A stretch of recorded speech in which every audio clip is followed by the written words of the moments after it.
اس پہ تو کامنٹ ہو گیا عامر سعید عباسی صاحب کہ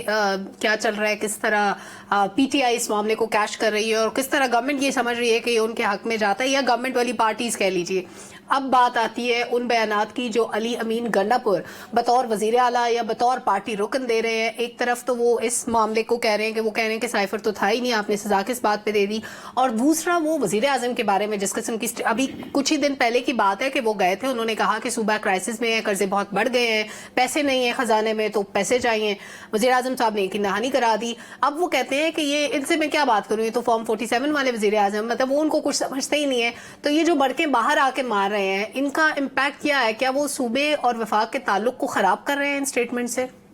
دیکھیے، ہمارے جو سیاستدان ہوتے ہیں وہ جب کیپ پہنتے ہیں کسی گورنمنٹ آفیشل والی سرکاری عہدے پر ہوتے ہیں یا وہاں پر جو ذمہ داری سر انجام دے رہے ہوتے ہیں تو وہ بڑی ویل ڈسپلنڈ باتیں کرتے ہیں، لیکن جب وہ دیکھتے ہیں کہ سامنے کوئی پولیٹیکل اسپیکٹیٹرز ہیں، کوئی جو ان کی اگر بیانات ہیں ان کا اثر ان کے ووٹر سپورٹرز تک جائے گا تو وہاں پر فوراً جو ہے وہ سیاسی کیپ پہن لیتے ہیں اور وہاں پر پھر وہ بڑی دھواں دار تقریر کرتے ہیں اور وہ کہتے ہیں ہم اس کو نہیں مانتے، ہم اس کو نہیں مانتے۔ آپ کو یاد ہوگا شہباز شریف صاحب تقریریں کرتے تھے تو وہ اپنے جو حریف ہیں ان کے بارے میں کیا سے کیا نہیں کہتے تھے جب سیاسی تقریر کرتے تھے، لیکن جب وہ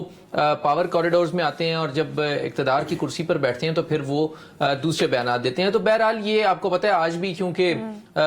شاید وہ دکھی بھی تھے، میں نے دیکھا کہ وہ جب ان مقدمات میں پیش ہوئے 17 مقدمات تھے علی امین گنڈا پور پر اسلام آباد کے، صحیح، اب ان میں وہ ضمانتیں کراتے پھر رہے ہیں۔ پہلے وہ ایک عدالت سے نکلے، پھر دوسری میں گئے، دوسری سے نکلے، پھر وہ تیسری میں گئے، تو انہیں آج ضمانت تو مل گئی۔ تو ظاہری بات ہے جب وہ اس مراحل سے گزرے ہوں تو پھر انہوں نے جذبات میں آ کے جو بیان دیا کہ میں مانتا نہیں فارم 47 والے پرائم منسٹر سے، لیکن بہرحال اپیرنٹلی لگتا ہے کہ چیزیں درست سمت میں آگے جا رہی ہیں۔ پی ٹی آئی کو بھی یہ اندازہ ہو رہا ہے کہ اس سسٹم کے ساتھ ہی آگے بڑھنا پڑے گا، جو ریلیف مل رہے ہیں ان کو لے لیں، جو نہیں مل رہے اس کے اوپر آپ اپنا پروٹیسٹ ریکارڈ کرائیں اور آگے بڑھیں۔ سو لہٰذا پی ٹی آئی بھی جو ہے وہ ذمہ داری کا مظاہرہ کر رہی ہے، ان کی جو قیادت ہے وہ بھی کر رہی ہے اور اب چیزوں کو آگے لے کر بڑھ رہے ہیں۔ جیسے ہم نے دیکھا کہ کل ایس آئی ایف سی کی میٹنگ تھی، وہاں پر بھی چاروں صوبوں کے وزرائے اعلیٰ تھے، ان کی گروپ فوٹو بھی بنا پرائم منسٹر کے ساتھ۔ اس سے پہلے بھی پرائم منسٹر کے ساتھ ڈائریکٹ بھی میٹنگ ہوئی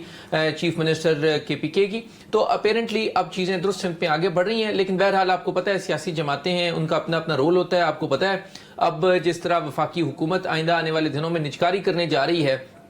تو پیپلز پارٹی باہر سے کہہ رہی ہے کہ نہیں کریں یہ بڑی زیادتی ہو جائے گی، لیکن کیونکہ سب کو پتہ ہے کہ وہ نچکاری کرنی ہے اور ساتھ ہیں، تو ایسی چیزیں اپنی، کیونکہ آپ نے اپنے ووٹر سپورٹرز کو بھی ساتھ لے کر چلنا ہوتا ہے، تو اس لیے اس طرح کے بیانات بھی آتے رہتے ہیں، ساری چیزیں ساتھ لے کے چلتے ہیں، ساری چیزوں کو ساتھ لے کر چلنا ہوتا ہے۔ بالکل ٹھیک، بہت ہی اہم معاملہ ہے جسٹس شوکت عزیز صدیقی کی برطرفی کا نوٹیفیکیشن کالعدم قرار دیا گیا۔ عامر سعید عباسی صاحب جو 6 سال ضائع ہوئے اس ساری سٹرگل کے دوران، ان کا حساب کون دے گا؟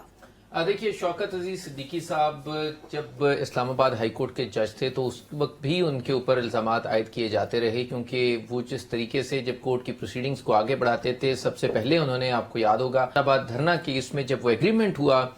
جس میں جنرل فیض صاحب نے دستخط کیے تھے جو تحریک لبیک کا تھا، تو اس وقت جب انہوں نے سوال اٹھائے اس وقت بھی ان کے اوپر بہت سے الزامات عائد کیے گئے۔ پھر ان کا معاملہ